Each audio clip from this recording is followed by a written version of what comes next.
할렐루야. 여러분, 오늘은 여러분 아까 성경 읽으실 때에도 본문 말씀이 끝났는데도 아멘을 안 하시더라고요. 여러분이 생각하셔도 좀 껄끄러운 다윗의 죄에 대한 말씀을 우리가 함께 나누죠. 그래도 아멘을 하셔야 됩니다. 왜냐하면 그 안에 하나님이 나에게 주시는 영적 메시지가 있는 것입니다. 이걸 여러분이 잘 깨닫고 내 삶에 하나님이 주시는 이 도대체 그렇게 아멘이 나오지 않을 만한 이 껄끄러운 오늘 본문 내용에서 하나님이 나에게 주시고자 하는 메시지가 무엇일까? 오늘 이 시간 그것을 함께 살펴봅니다. 오늘의 주제는 뭘까요? 다윗의 죄죠. 그렇죠? 죄인 것입니다. 여러분, 저는 우리 사랑하는 예수님만 구주교회 성도 여러분이 이 죄와 싸우는 성도들이 되기를 바랍니다. 죄와 싸워서 이기는 성도들이 되기를 원합니다. 목사님, 죄랑 싸우지 않는 사람이 어디 있습니까? 살아가면서 인생을 살면서 죄 짓지 않으려고 노력하는 것, 그것이 죄랑 싸우는 것 아니겠습니까? 라고 질문하실 분들이 있습니다. 아닙니다.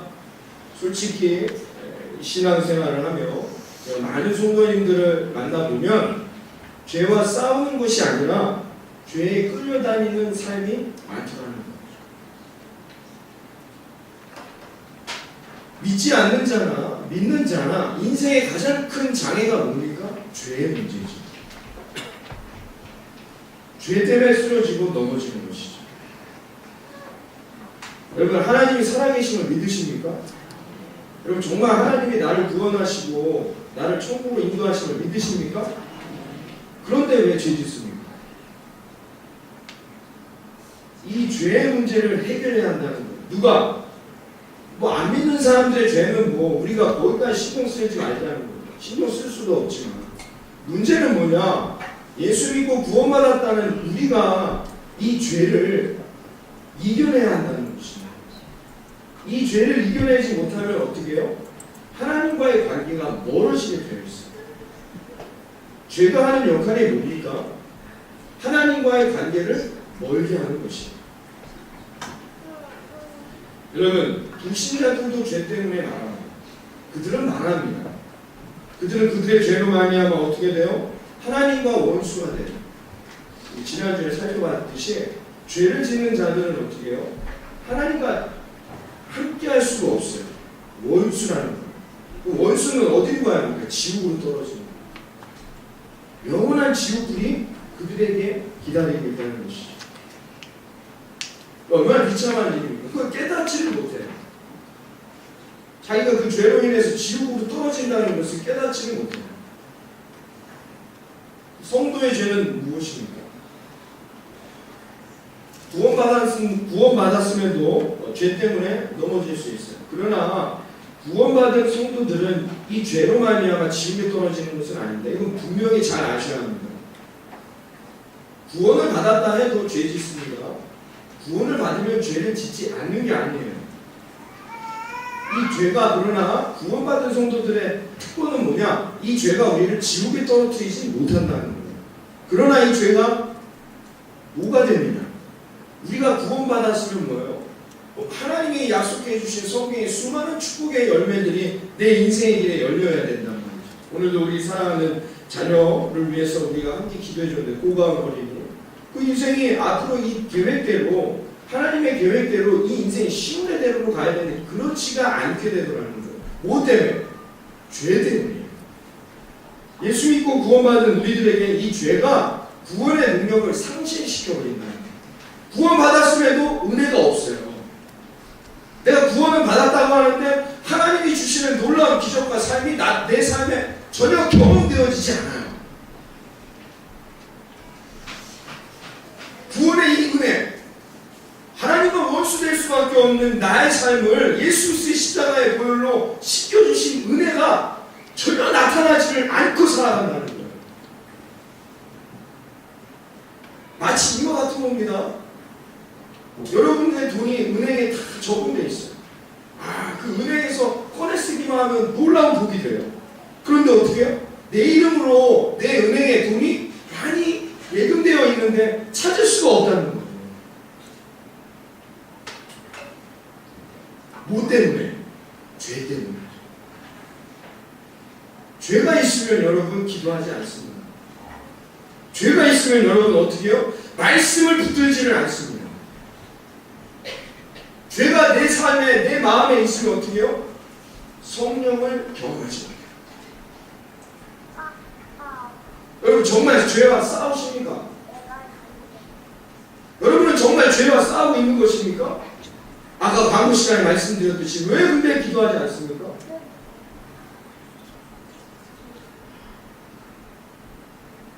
우리는 싸우는 것이 아니에요. 죄에 끌려다니고 있어요. 하나님은 어떤 사람을 사용하시고 하나님은 어떤 사람에게 복 주실까요? 지금도 여전히 죄에 끌려다니는 사람에게 복 주실까요? 주실 수가 없어요. 왜?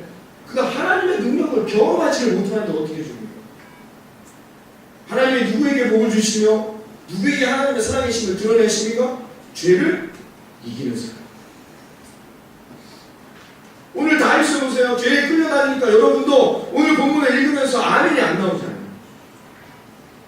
그럼 다윗이 골리앗을 쓰러뜨리는 하나님의 능력을 경험하며 하나님의 능력을 드러낼 때 여러분이 아멘이 나도 다윗같이 살리라 라는 고백이 여러분의 삶에 나타나시잖아요. 얼마나 큰 복입니까?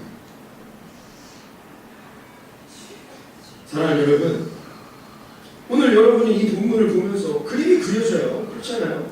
그 옥상에서 다른 부하의 아내가 목욕하는 걸 보고는 그 불렀다 놓고 동침합니다. 이 간음하는 장면 우리가 보고 있어요. 오늘 본문에 그게 생생히 나타나고 있어요. 오늘 본문에 나와 있지는 않지만 그 다음이 뭡니까?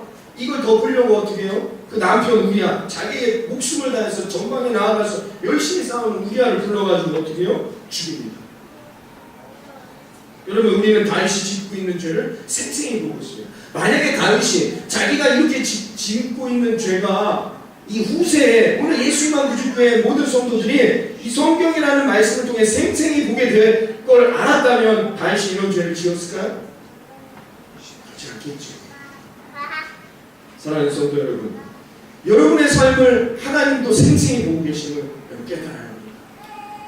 저 하늘 위에서 하나님께서 하나님의 사람들과 함께 지금 옆에 있는 많은 증인들과 나보다 먼저 하늘나라에 가신 그 많은 증인들과 지금 함께 하나님이 여러분이 어떤 죄를 짓던 그것을 생생하게 바라보고 계시다는 거예요. 분노하고 남을 헐뜯고 거짓말하고 시기하고 탐욕을 부리는 나의 이 모습을 하나님이 지금 생생히 바라보고 계시다는 거예요. 여러분들도 다윗을 보면 아멘이 나오지 않는데 하나님이 그런 여러분들을 보시면서 복을 주실 수 있습니까? 그리고는 와서 하나님께 복을 달라 한다면 하나님이 여러분에게 복을 주실 수가 있단 말이죠. 하나님의 입에서 탄식이다. 얘들아 내가 언제까지 참아야 되는 거야?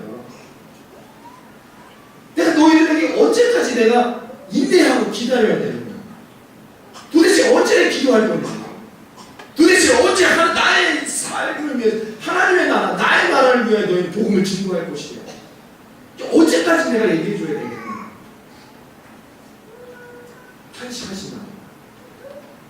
탄식하신다 말입니다. 여러분 오늘 이 말씀 본문에 오늘 이 설교의 말씀을 들으시면서 너무 부담을 가지시라고 드리는 말씀이 아니에요. 여러분 이 말씀에 목사님 이거 뭡니까? 우리는 모두 다 죄인인 거 그럼 어떻게 살아가는 겁니까? 여러분에게 그런 부담을 가지시라고 드리는 말씀이 아니란 말입니다. 하나님이 지금 탄식하고 계시다는 겁니다. 로마서 8장 26절에 성령이 말할 수 없는 탄식으로 우리를 위하여 친히 기도하고 계시다. 하나님은 기도할 뿐입니다. 이 사람이 언제 돌아올 것인지 탄식하시면서 기도할 뿐입니다. 사랑하는 성도 여러분, 하나님이 우리 죄의 문제를 해결해 주셨습니다. 이 죄의 문제를 우리가 해결할 수 없기 때문에 독생자 예수 그리스도를 이 땅에 보내주셨습니다. 예수 그리스도의 십자가의 보혈로 우리는 원수될 하나님과의 관계가 원수될 관계에서 어떻게 해요? 구원받을 사랑의 관계로 변화되었다는 것이죠. 그런 하나님께 하나님께서 그렇게 우리를 위해서 자기의 독생한 예수 그리스도까지 보내시는 하나님이 우리를 부담을 주기 위해서 죄를 자꾸 들춰내시겠습니까? 아니지 않습니까? 하나님은 지금도 탄식하고 계신 거예요. 여러분, 다윗과 같이 자기 부하한테 눈이 돌아서 간음하고 자기 부하를 죽이고 이런 다윗에게 여러분 하나님이 복 주실 수 있겠습니까? 여러분 우리에게도 똑같이 적용됩니다. 우리가 지금 내 마음대로 살고 화낼 거 다 내고 짜증낼 거 내고 욕할 거 욕하고 거짓말할 거 하고 분노하고 욕심내고 탐욕 속에 살고 하나님 말씀을 전혀 귀담아 듣지 않고 기도하지 아니하고 하나님과 동행하지 않으면서 멀리 살면서 하나님께 복을 달라 하면 여러분 하나님이 복을 주실 수가 없어요. 그래서 탄식하시는 거예요. 하나님이 우리의 삶을 이미 계획하시고 이 땅에 보내셔서 하나님은 놀라운 축복을 주실 계획을 가지고 계신데 오늘도 내 삶에 하나님이 응답해 주시고 인도해 주시길 원하는데 그걸 주실 수가 없는 거예요. 여러분 같으면 그렇게 어긋나 있는데 여러분 복을 주실 수 있는 거예요. 죄를 짓고 있는데 여러분 하나님이 내 삶에 복을 주실 수 있는 거예요. 하나님을 믿지 않는 세상은 죄에 대해서 이렇게 말합니다. 어떻게 말하죠? 아니 그러면 우리가 어떻게 죄 짓지 않고 살 수 있습니까? 죄를 관용합니다. 아니 그리고 왜 나한테만 자꾸 죄 짓지 말라고 말하는 거예요? 세상에 안 믿는 사람들도 죄 짓고도 잘만 사는데 너무 죄에 대해서 이야기하는 거 아닙니까? 부담됩니다. 목사님. 죄를 합리화합니다. 이게 세상의 악이 우리에게 주는 죄의 모습이에요. 오늘 초등학생한테 이런 질문을 했답니다. 너 이 다음에 꿈이 뭐냐? 그랬더니 초등학생한테 나는 이 다음에 대통령이 되거나 조폭이 되겠습니다. 이렇게 얘기했다는 것이 무슨 말입니까? 어린아이의 눈으로 봤을 때 대통령이나 조폭이나 다 무엇이 있어요? 다 고개 숙이고 꼼짝 못하고 말 한마디 하면 세상에서 주는 선과 악의 기준은 없습니다.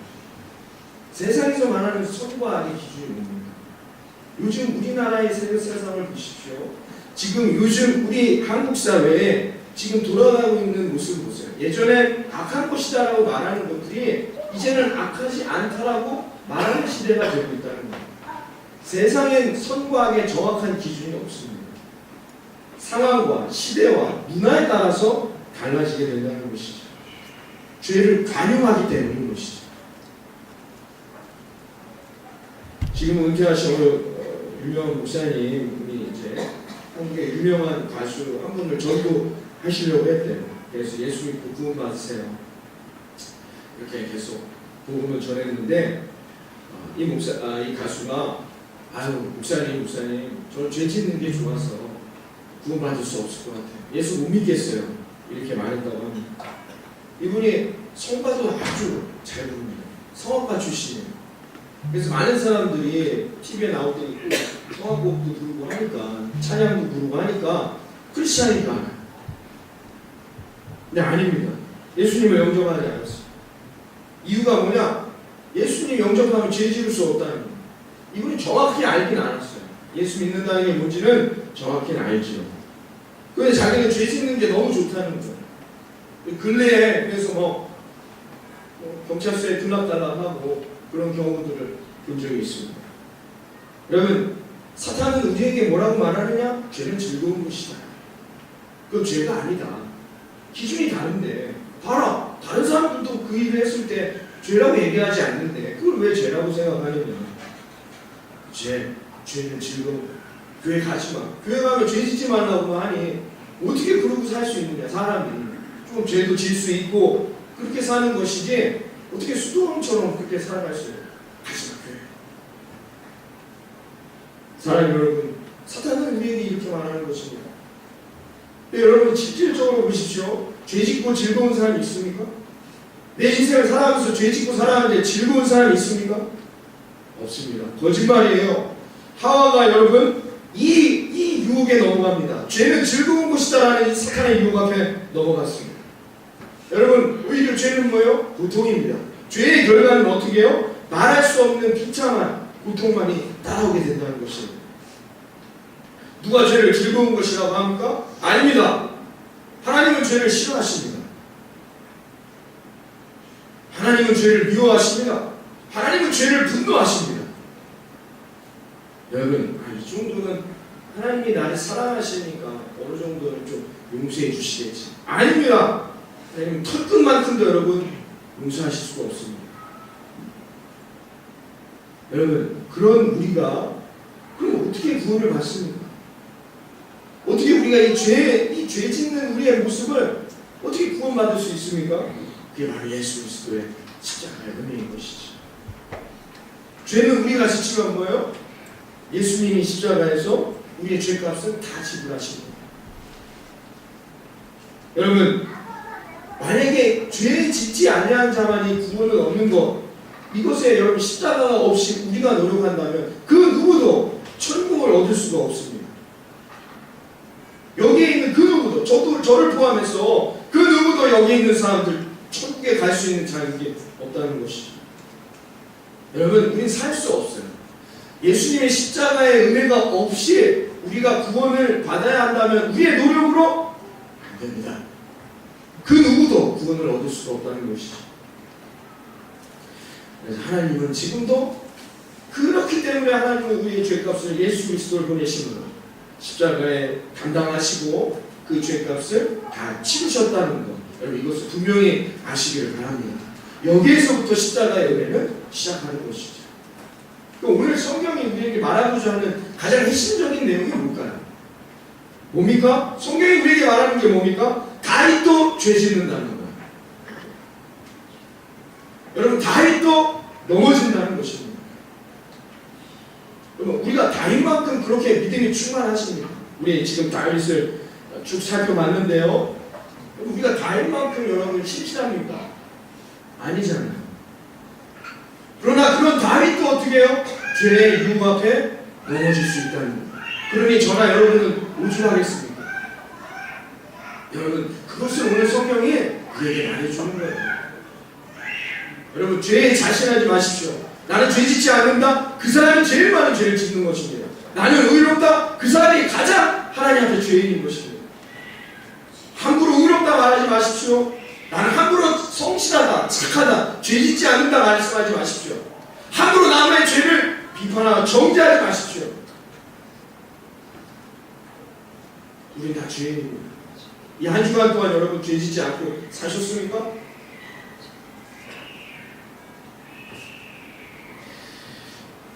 여러분, 그런데 왜 오늘 성경에서 살펴보자는 거예요? 이런 다윗도 넘어졌는데 다윗이 왜 죄에 넘어졌을까? 죄의 유혹 앞에 왜 넘어졌습니까? 그걸 살펴보자는 겁니다. 무엇이냐? 다윗이 영적 상태가 나태해졌다. 여러분, 다윗이 지금 밧세바가 이제 저녁 나절이 됐어요. 밧세바가 목욕하는 장면을 봤습니다. 분명히 유혹이죠. 그 밧세바라는 여인이 의도를 했던 하지 아니하였던 분명한 유혹입니다. 그러나 여러분 잘 보세요. 유혹이 문제가 되지 않습니다. 유혹이 우리의 삶에 문제가 되는 게 아니에요. 세상에 유혹이 없는 세상이 어딨습니까? 유혹받지 않고, 여러분 그렇게 기도하지 마세요. 하나님, 내가 유혹받지 않고 세상을 이기게. 그런 삶은 없습니다. 세상은 우리를 자꾸 유혹에 넘어뜨립니다. 유혹이 문제가 되는 게 아니죠. 여러분, 유혹 없는 인생을 살려면 산속에 들어가서 혼자 살아야죠. 그렇지 않습니까, 여러분?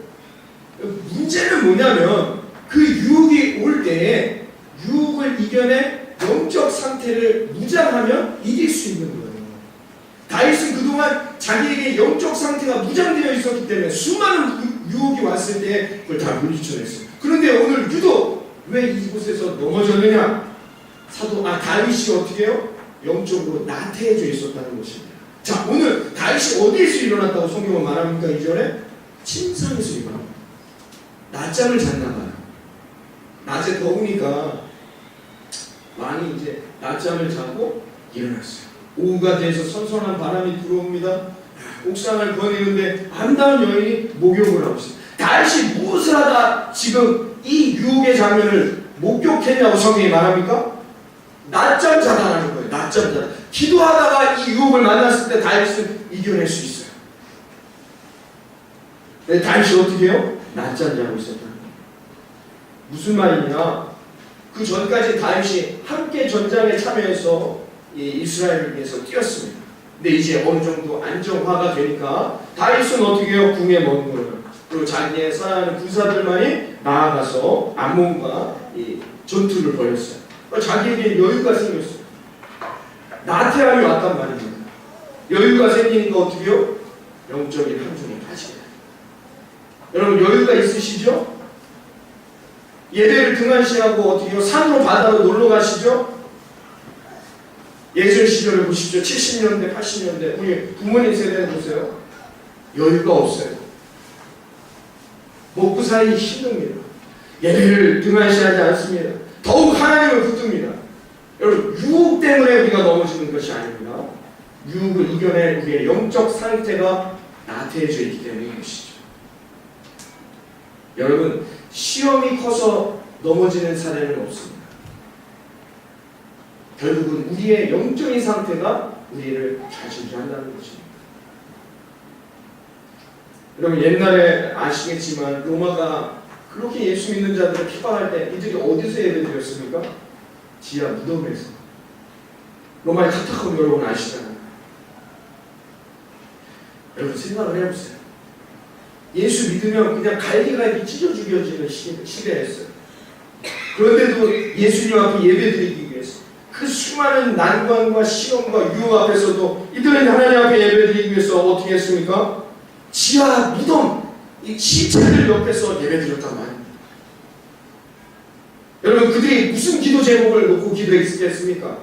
이 로마가 예수 믿는 나라가 되게 해주셔서 하나님 이 핍박과 이 고통과 이 압제에서부터 우리를 벗어나게 해주십시오. 뭐 이런 기도하지 않았겠습니까? 우리가 평생 내 자손 대대손손 이 무덤에서 기도하고 예배드리게 해주세요 라고 기도했겠습니까? 그들은 그 시체들이 있는 곳에서 그렇게 기도했단 말입니다. 하나님이 그 기도를 들으시고 어떻게 해요? 로마를 복음화시키셨어요. 여러분 시험이 있고 난관이 있기 때문에 내가 죄 짓는 게 아니에요. 유혹이 내 앞에 있기 때문에 죄 짓는 게 아닙니다. 내 영적 상태 때문에 내 영이 잠들어 있습니다. 기도, 말씀, 예배, 하나님 십자가 전혀 감정이 없어요. 아무런 상태도 없이 그냥 인생을 살아요. 그 사람이 죄에 넘어지고. 오늘 목사 이런 말씀을 했습니다. 땅의 지배를 받고 사는 사람들이 있고 하늘의 지배를 받고 사는 사람들이 있다. 땅의 지배를 받는 사람들의 특징이 있습니다. 뭐냐? 자신의 성격의 지배를 받습니다. 내 성격은 원래 이래. 환경의 지배를 받습니다. 내가 이런 일을 할 수 없는 환경이야. 사람의 지배를 받습니다. 나 저 사람 때문에 안 되겠어. 여러분 이런 사람들은요 땅의 지배를 받는 사람들, 어느 정도 위치가 가던, 어느 정도 공부를 했던, 어느 정도의 능력을 가졌던 늘 이 지배에서 벗어나지를 못해요. 어떤 지배? 성격, 환경, 사람, 이런 지배에서 벗어나지 못합니다. 그래서 화가 나면 화를 내고, 유혹이 오면 유혹에 넘어가고, 미운 사람이 생기면 미워한다는 거예요. 땅의 지배를 받는 사람이에요. 그러나 하늘의 지배를 받는 사람들은 어떻게 해요? 성격에 따라 움직이지 않습니다. 환경에 따라 움직이지 않습니다. 화가 나는 상황에도 성령의 지배를 받습니다. 환경이 어려울 때에도 성령의 지배를 받는다는 것입니다. 유혹이 올 때 말씀으로 그 유혹을 이겨내 하나님의 지배를 받는 사람들이 된다는 것입니다. 왜 그럴까요? 영적인 상태가 다르기 때문에. 영적으로 나태한 자는 어떻게 해요? 성공할 수 없습니다. 제가 지난주였나? 우리 오후 예배, 우리 교육부 주간 예배를 드릴 때 이런 소리를 했습니다. 꿈을 가져라. 누가 꿈을 갖는지 아십니까? 우선순위가 바로 된 사람이라는 거예요. 우선순위가 하나님 앞에 바로 선 자는 꿈을 꿀 수밖에 없어요. 영적으로 나태한 자, 우선순위가 엉망인 사람은 꿈을 꾸지 않습니다. 그래서 제가 뭐라고 말씀드렸습니까? 지난주에 마태복음 6장 33절 말씀이었어요. 먼저 그의 나라와 그의 의를 구하라. 이게 뭐냐? 이 말씀이 뭡니까? 먼저 그의 나라와 의를 구하는 것이 뭡니까? 내 삶의 우선순위를 하나님 앞에 먼저 정하라. 모든 것의 영적 상태의 첫 번째가 하나님이 되라는 것. 그럼 뭐예요? 그리하면 이 모든 것을 너희에게 더해 주리라. 이 하나님이 우리에게 주신 약속, 복의 약속이라는 것입니다. 예배를 우선순위에, 기도를 내 삶의 우선순위에, 말씀을 내 삶의 우선순위에, 속회 모임을 내 삶의 우선순위에, 여러분 그렇게 삶의 우선순위에 두고 살라는 거예요. 이게 누가 그렇게 할 수 있느냐? 영적으로 깨어있는 사람. 그런 사람은 어떻게 해요? 꿈을 갖게 됩니다. 비전을 갖게 되고 그 비전을 향하여 달려갈 때 하나님이 역사하시는 놀라운 은혜를 경험하게 된다는 거죠. 여러분 학생들 자신들의 인생을 위해 지금 내가 어떤 인생을 살아야 될지 고민해야 하지 않습니까? 대학을 어디를 가야 될지, 무슨 과를 가야 할지, 나는 또 어떤 인생을 살아야 돼. 이게 자신의 꿈을 갖고 사는 거예요. 그런데 어떻게 해요? 축구가 어떻게 됐을까? 일본을 이겼는가? 축구 일본을 이기는 게 내 삶을 좌지우지합니까? 그러고 살고 있다는 겁니다. 일주일을 살면서 여러분 내가 어떻게 하나님의 복을 받고 내가 어떻게 해야 내가 기도하고 소원하고 준비하는 것들을 응답받고 내 인생에 놀라운 하나님의 복을 누리며 살 것인가, 이거 고민하면서 일주일을 사는 게 아니라 어떻게 해요? 유진과 애씨는 어떻게 될까? 무슨 말인지 모르십니까? 요즘에 유행하는, 아주 흥행하는 미스터 선샤인이라는 드라마. 그 사람들은 어떻게 될까? 드라마에 나오는 그 캐릭터들이 어떻게 되는데 그게 뭐, 내 인생에 뭐가 되는데. 근데 영적으로 무지해지면 어떻게 해? 이러고 산다는 거예요. 이런 사람들이 죄에 넘어지기가 쉽죠. 사랑하는 예수님과 구주의 성도 여러분, 여러분은 지금 죄에 넘어지기 쉬운 상태입니까? 아니십니까? 영적으로 내가 나태해 있습니까? 아닙니까? 제가 군대에 있을 때였습니다. 병장 1, 2등병 때 제가 뭐 몇 번 말씀드린 적이 있지만 예배를 막 머리가 깨지면서 예배 나가는 것 때문에 고참들한테 머리를 맞아서 머리에서 피가 나고 찢어져 가면서도 어떻게 해요? 1, 2등병 때 열심히 나갔어요. 거기에 내 희망이 있어요. 근데 여러분 병장이 되니까 이게 인간의 모습. 그 전까지 수요예배, 금요예배, 주일예배 절대 빠지지 않아. 병장이 되니까 이제 눈치 볼 사람이 없습니다. 내무실에서 너무 편해요. 내가 누가 좋아하나, 누가 좋아, 뭐가 좋아하나, 뭐가 좋아 다 해줍니다. 요즘은 그렇지 않겠지만 너무 편해졌어요. 근데 어느 날은 수요일이 됐어요. 이제 후임병들이 왔어요. 김 병장님 수요일에 안 가십니까?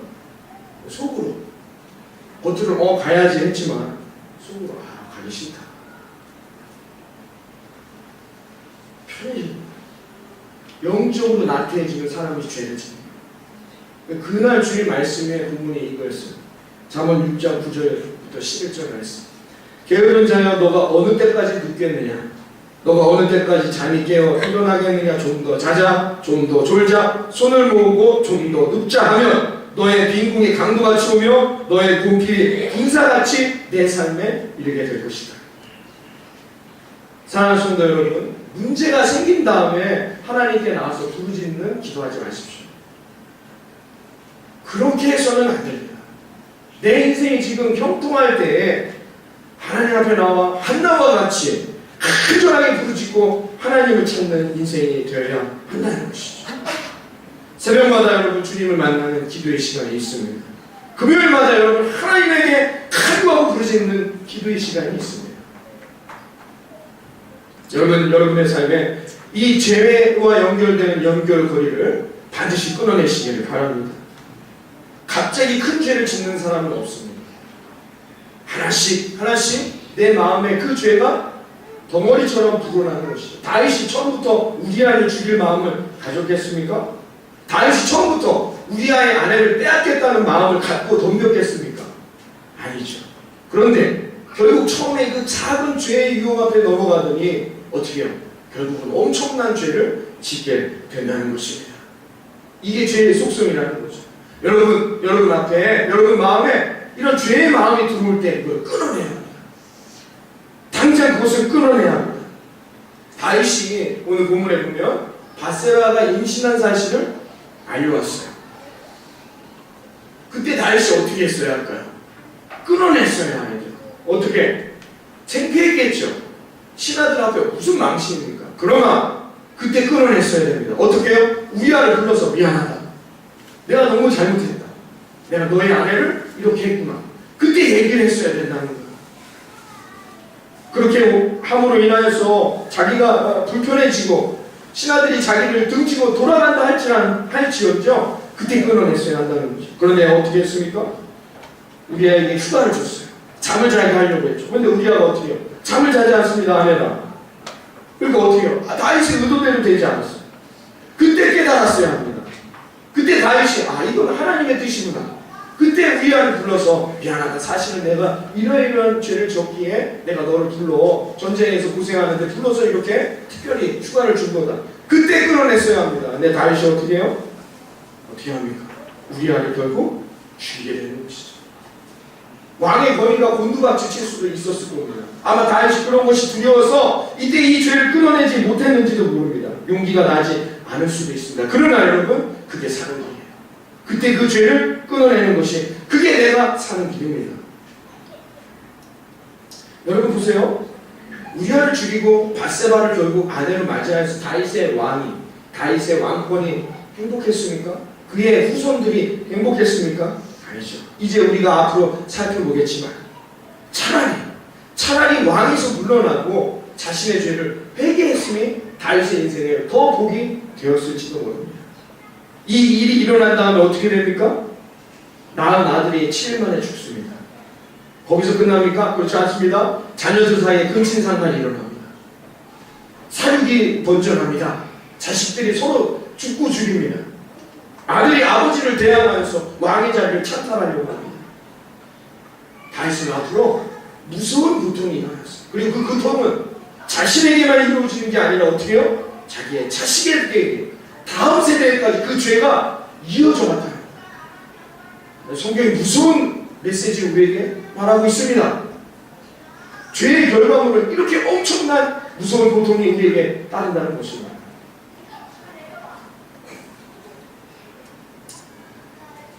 한센주병을 앓고 있는 환자들 수용소에 가면 이분들이 제일 고통스러운 순간이 언제인지 아십니까? 자기가 아파서 고통스러울 때가 아니라고 합니다. 그분들이 이제 아이를 낳으면 이 아이가 전염되지 아니하도록 이 아이를 낳으면 아이들을 양육할 수 있는 곳으로 이렇게 보내준다고 합니다. 슬프지만 얼마나 슬프겠습니까? 슬픔은 이루 말할 수 없지만 기도하죠.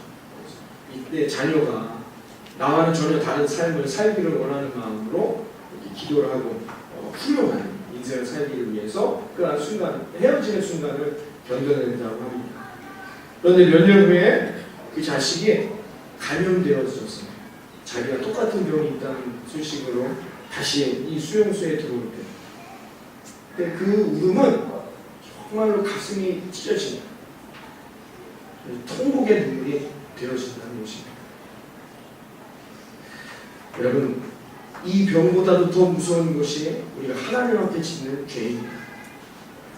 여러분, 죄가 내 자손에게까지 이어질 때의 그 고통은 말할 수 없는 것입니다. 그러므로 여러분들이 지금 짓고 있는 은밀한 죄, 여러분들이 짓고 있는 습관적인 죄가 있다면 이제 끊어내야 합니다. 나의 때에서부터 무엇을 끊어내야 한다는 것이죠. 여러분, 죄는 우리가 행동하는 것만이 죄가 아닙니다. 여러분의 마음에 품는 것만으로도 성경은 그것을 우리에게 죄라고 얘기합니다. 여러분, 마귀는 끊임없이 우리의 마음 가운데, 생각 가운데 어떻게 해요? 죄를 심어줍니다.